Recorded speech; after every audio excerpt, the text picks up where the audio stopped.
Hindi naman nakapagigay ng pahayag ng head coach na si Tom Calvin ayon sa Aurora Police Division Director. Pinatay ko lang ako ng receiver natin pero ayun ko dahil kasi Ang dalawa sa coaching staff naman ng Pinili ang nakapag-usap naman sa pulis at nagsabing training ang sadya ng itong team ay gusto ng murahin ko silang humingi ko sila ng sinong pakialam sa aking activity. Ayon pa kay Libreo, sinabi ng pamulaan ng resort na 4 beses lang nagsagawa ng aktibidad sa kanilang lugar ang mga atleta ng Ateneo Blue Eagles.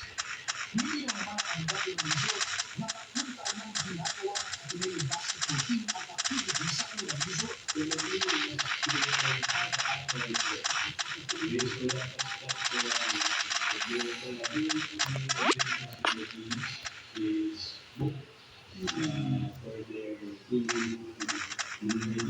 this is not the first time. Napakalaman ng Pakulang Municipal Tourism Office na walang warning signs sa resort. Sa tingin ko po, magkulang din po sila sa paalala sa mga order sa coach na dapat hindi sila pinapayagan na maligo kung may gift card.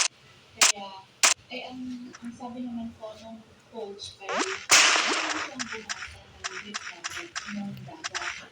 Kaya siguro, yung record nila, nag-rely dun sa sinabi ng coach. Pero ayon kay Forbes, hindi ito ang updated mga pwedeng ng resort na naman hindi pa ito accredited ng Department of Tourism na tungo sa NBI ng may-ari at ulang ng resort. At nilinaw nilang may mga warning signs sa resort lalo na tungkol sa tide o recurrence at meron din lifeguard sa kanilang lugar. What? They went out. They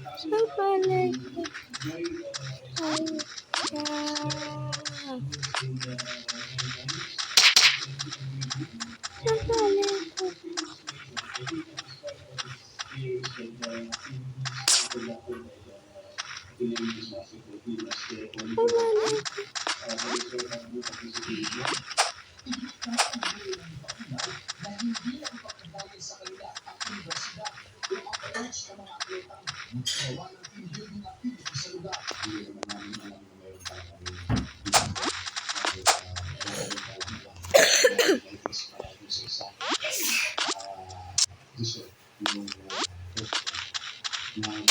bago sila pumunta.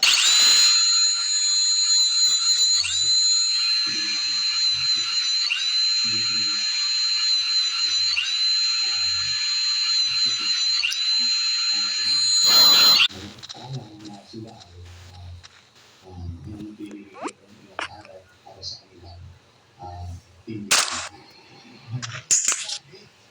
Alam sa kanila ang kanila. PNP at MBRMO magkaya sila ng assistance. Lalo na ang pagtulungan at LGU's investigation.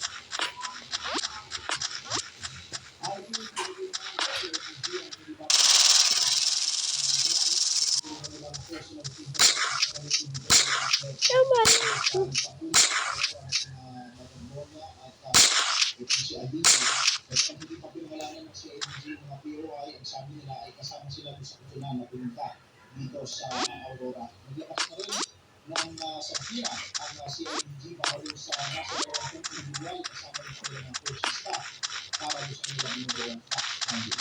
Ay, yun ano ang ginawa sa coaching staff? Diba nakausap mo, ano ang ginagawa ng coaching staff? Ano yung pinagahanap yung dalawang katawan? Yung dalawang nawawalang players? Well, Alvin, ang sabi sa atin kanina ni Angel ay yung team leader, hindi siya pamilyar. Yung nandun nga ako sa lugar ng coaching staff. Pero kung sinasabi nila, ang sa NBRMO ay staff ng resort para mag-respond sila. At habang mag-respond na sila, ay naghahanap naman yung mga atleta at iba pang staff nitong resort kasama ng isang lifeguard dito sa dagat. Pero ang sinasabi ng nakausap natin team leader Alvin ay mismo yung coach